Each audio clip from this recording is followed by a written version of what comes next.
氣象署表示，講這禮拜四呢有鋒面的通過台灣的北部、東部甲恆春半島，是會連續落4天的雨。因為這波鋒面到底敢有通小可消透這目前台灣用水的危機呢？氣象署是講，這擺呢這水氣是無介濟，可能就要等到黃霜雨到位，這台灣的水情才有機會通去改善。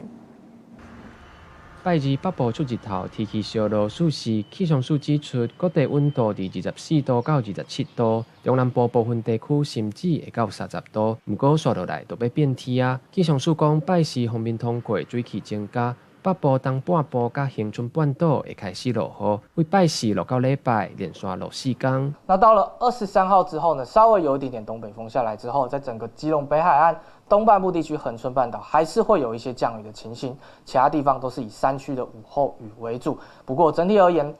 大致上到23號之後呢，西半部地區它還是以穩定的天氣為主。台灣目前佇咧大水期，新竹地區的水情無樂觀，寶山水庫的蓄水率剩22.2%，寶山第二水庫剩29.3%，竹科搶修嘛啟動自主省水的措施來應用。春天的雨的話，它並不是相對的量值並不是這麼的多，可能還是要等南方的水汽上來，比較偏向梅雨季的時候呢，可能整個降雨的情形才會比較明顯，水情可能也要到那時候才有機會緩解。氣象署說明，目前還未觀察到大量的南平水汽刷入來台灣，打算要等到5月、6月黃霜雨到位，水情才有機會改善。氣象署提醒，大水期會擱持續一段時間，呼籲民眾用水就要較省咧。記者高景陽、王志剛台北報道。